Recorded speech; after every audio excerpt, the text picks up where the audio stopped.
देखिए, हमने लोगों से बातचीत भी किया, लोगों में बहुत ज़्यादा निराशा है। इसके पहले भी लोग जो अमेठी का इनका केंद्रीय कार्यालय है, लोग वहाँ धरने पर बैठे हुए थे।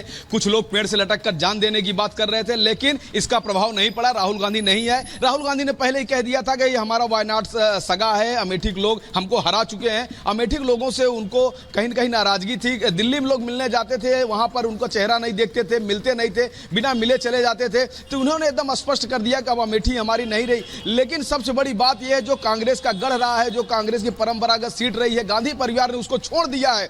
यहां पर जब 2004 से पहले सोनिया गांधी जब सांसद थी, तो यही केएल शर्मा उनके साथ रहते थे, उनके प्रतिनिधि थे, सांसद प्रतिनिधि थे। लेकिन आपसी विवाद के कारण केएल शर्मा को अमेठी छोड़ना पड़ा था। वो रायबरेली चले गए, तो सोनिया गांधी के वहां पर रायबरेली में उनके प्रतिनिधि के रूप में काम करते थे। लेकिन अब चूंकि करीबी भी माने जाते हैं सोनिया गांधी के, इसलिए उनको जिम्मेदारी दी गई है अमेठी की कि यहां से वो चुनाव लड़ेंगे। लेकिन जनता में इसका प्रभाव फर्क नहीं पड़ेगा, क्योंकि बताया ना कि यहाँ के लोग जो हैं बहुत हाई मोरल वाले हैं। वो हरदम यहाँ से प्रधानमंत्री दिए हैं, प्रधानमंत्री लेवल के लोग रहे हैं, और यहाँ पर स्मृति ईरानी भी रही है, तो 2 बार वो केंद्रीय मंत्री रही है। इसलिए यहाँ की जनता तीसरे व्यक्ति को स्वीकार नहीं करेगी, और इसका फायदा स्मृति ईरानी को मिलेगा। जिस तरह से 1 महीने से कैंप लगा करके स्मृति ईरानी राष्ट्रीय नेता होने के बाद भी अमेठी में वो लगातार 10 से 15 सभाएं कर रही हैं। कल उन्होंने राहुल गांधी को खुला चुनौती दिया था कि किसी भी मंच पे, किसी भी नेता, किसी भी मीडिया के द्वारा आप हमसे डिबेट कर लीजिए, अब मैं बताऊंगी कि 5 साल और 15 साल में क्या क्या हुआ है। इस तरह की बातें थी। रोड शो जब इन्होंने किया था तो पैर रखने की जगह बिल्कुल राघवेंद्र, देखिए सबसे बड़ी बात कि राहुल गांधी पहली बार यहां से चुनाव लड़ रहे हैं, और दूसरी बड़ी बात यह कि क्यों गांधी परिवार किसी परंपरागत सीट पर चुनाव लड़ने की तैयारी करता है। चलिए वापस लौटेंगे आपके पास, लेकिन वहां की जनता क्या कह रही है, ये पहले अपने दर्शकों को सुनवाते हैं। गांधी परिवार के नाम से ही जानी जाती है और पहचानी जाती है। गांधी परिवार का कोई भी सदस्य यहां से खड़ा होगा तो वो बम्पर वोटों से जीतेगा। लगभग 5 लाख प्लस वोटों से उसकी जीत सुनिश्चित हो। हम लोगों को पूर्ण विश्वास था कि गांधी परिवार का ही व्यक्ति आएगा। हमारी रायबरेली की जनता चाहे गांधी परिवार के लिए समर्पित है, चाहे राहुल गांधी, चाहे प्रियंका गांधी, हम लोगों को बहुत खुशी है। और आप समझ लीजिए, रायबरेली की जनता को इतनी खुशी है, और आज जीत का सर्टिफिकेट आज ही की तारीख में मिलेगा। शर्मा जी उसी परिवार के सदस्य हैं। उन्होंने गांधी परिवार के लिए इसी अमेठी की धरती पर दिया है। पैदल चल करके उन्होंने यहाँ पर काम किया है। एक एक बूथ, एक एक जन, एक एक कांग्रेस के साथी आज जो नेता बने हैं, सब शर्मा जी के साथ एक पारिवारिक रिश्ता रहा है। सबने अच्छे से काम किया है, सब लोगों का कार्य किया है। अब काफी लोग को अमेठी में नेता बनाने वाले माननीय केएल शर्मा जी हैं, क्योंकि बहुत हाई लेवल पर माननीय गांधी परिवार के बहुत करीबी होने के नाते गांधी परिवार के लोगों तक उनको पहुंचाना, आम लोगों को, या उनके कार्य में उनकी मदद करना माननीय केएल शर्मा जी की ही किया करते थे।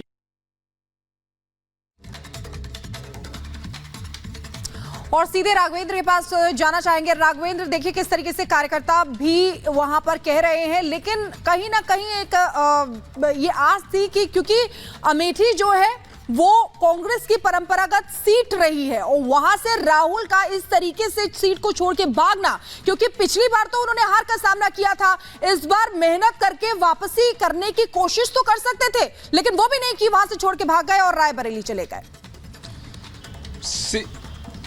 सीधा स्मृति ईरानी जो भारतीय जनता पार्टी के उम्मीदवार हैं, उनके लिए कांग्रेस ने रेड कारपेट बिछा दिया है। जिस तरह से उन्होंने मेहनत करके 2019 में कांग्रेस के राष्ट्रीय अध्यक्ष को हराया था, सिर्फ राहुल गांधी को नहीं, राष्ट्रीय अध्यक्ष को हराया था, उस हिसाब से केएल शर्मा बिल्कुल भी चुनौती नहीं दे पाएंगे स्मृति ईरानी को। जो यहां पर माहौल है, कांग्रेस कार्यकर्ताओं में निराशा है, क्योंकि वो राहुल और प्रियंका को, सोनिया गांधी को ही यहां से चाहते थे कि गांधी परिवार का व्यक्ति हो। अमेठी बोलिए, ये वही अमेठी है जहां से राजीव गांधी चुनाव लड़े थे, जहां से संजय गांधी चुनाव लड़े थे, जहां से सोनिया गांधी चुनाव लड़ी थी, जहां से राहुल गांधी चुनाव लड़े थे। लेकिन आज गांधी परिवार यहां से चुनाव नहीं लड़ रहा है। दशक पुराना रिश्ता रहा है गांधी परिवार का अमेठी से, लेकिन आज तो चुनौती देने वाला भी नहीं, जैसा कि आप कह रही हैं। चुनौती तो देनी चाहिए। यहां की जनता, जो भी उनके फॉलोवर थे, वो उनके साथ खड़े होते, लेकिन अब तो गांधी परिवार यहां से अपना नाम ही हटा लिया, रायबरेली से गए हैं। कहीं न कहीं ये बीजेपी को एक एज मिला है, कहीं न कहीं बीजेपी इसका चुनाव में पूरा इस्तेमाल करेगी। करेंगी। और स्मृति ईरानी तो मुखर होकर बोलेंगी। आज देखिएगा जब वो अपनी सभाओं में निकलेंगी तो किस तरह का उनका भाषण रहेगा, ये देखने वाली बात होगी, ये सुनने वाली बात होगी कि कैसा प्रहार करेंगी। बिल्कुल जाहिर तौर पर राघवेंद्र शायद इस बात का शक या डर राहुल गांधी को लग गया था, इसीलिए उन्होंने अमेठी छोड़ दी। वापस लौटेंगे आपके पास। मनजिंदर सिंह सिरसा क्या कुछ कह रहे हैं राहुल गांधी को लेकर, जरा ये सुनते हैं। राहुल गांधी जी वायनाड से हार रहे हैं, इसलिए अब वो रायबरेली से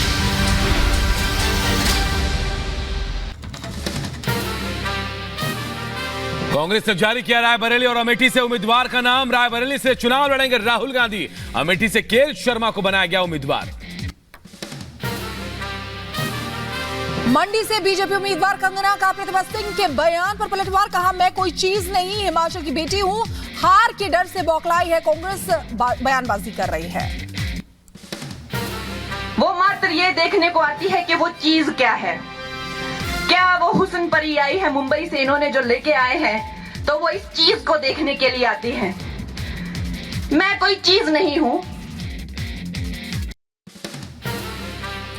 कंगना ने बिना नाम लिए विक्रमादित्य पर साधा निशाना का। शहजादे नहीं संभाल पाए अपना घर, पत्नी ने लगाए थे प्रताड़ित करने का आरोप। जो शहजादे हैं उनका तो मैंने देखा है कि उन्होंने अपनी पत्नी के साथ भी कोई अच्छा सुलूक नहीं किया, तो शायद महिलाओं का सम्मान करना उन्हें नहीं आता है।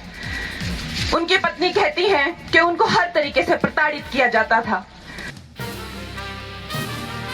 आज पश्चिम बंगाल और झारखंड में गरजेंगे प्रधानमंत्री नरेंद्र मोदी। बंगाल में 3 जनसभाओं को संबोधित करेंगे पीएम मोदी।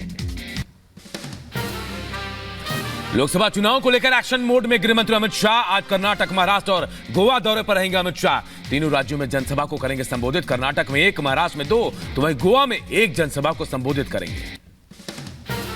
बीजेपी के राष्ट्रीय अध्यक्ष जेपी नड्डा भी एक्टिव मोड में आज आएंगे नजर। आज जेपी नड्डा गुजरात में कई जनसभाओं को करेंगे संबोधित। दाहोद, अहमदाबाद और कच्छ में करेंगे रैली को संबोधित। उत्तर प्रदेश के मुख्यमंत्री योगी आदित्यनाथ भी आज संभल, अंबाला और बदायूं दौरे पर रहेंगे। तीनों जगहों पर चुनावी रैली को संबोधित करेंगे। संभल से शुरू करेंगे चुनाव प्रचार। अमेठी में लगाए गए राहुल गांधी और अखिलेश यादव के पोस्टर। गौरीगंज और अमेठी के कांग्रेस कार्यालय में लगाए गए दोनों नेताओं की तस्वीर वाले पोस्टर। यूपी की बड़ी 2 हॉट सीटों पर भाजपा ने खोले पत्ते। कैसरगंज से ब्रजभूषण शरण का कटा टिकट। पार्टी ने ब्रजभूषण शरण के बेटे करण भूषण को दिया टिकट, तो रायबरेली से दिनेश प्रताप सिंह को दिया गया टिकट। कैसरगंज सीट से टिकट का ऐलान होते ही अयोध्या पहुंचे करण भूषण। अयोध्या पहुंचकर हनुमानगढ़ी के किए दर्शन। करण सिंह ने पूजा पाठ कर संतोष से लिया आशीर्वाद। आज नामांकन दाखिल करेंगे करण सिंह। बजरंगबली का आशीर्वाद लेने आया हूँ। बजरंगबली हमारे गुरु हैं, उनका आशीर्वाद लेने आया हूँ। सारे साधु संतों का आशीर्वाद लेके मैं अपने पिताजी का सुबह आशीर्वाद लिया, इस टाइम अपने बड़े गुरु का आशीर्वाद लेने आया। यूपी के बदायूं से गृहमंत्री अमित शाह ने विरोधियों पर जमकर निशाना साधा। समाजवादी पार्टी और कांग्रेस का नाम लेकर बोला, कहा कश्मीर के लाल चौक में कृष्ण जन्माष्टमी की जुलूस भी धूमधाम से निकलती और लाल चौक पर हर समय तिरंगा फहरा रहता है। चुनाव से पहले तेज हुई सियासी बयानबाजी। पाकिस्तान से कांग्रेस को समर्थन पर स्मृति का हमला। कहा इस सत्ता का इतना लालच क्यों, जो सरहद पर हमारे सैनिकों की जान लेना चाह रहे हैं, कांग्रेस उनका समर्थन लेना चाह रही है। चुनाव से पहले शिंदे के शिवसेना को मिली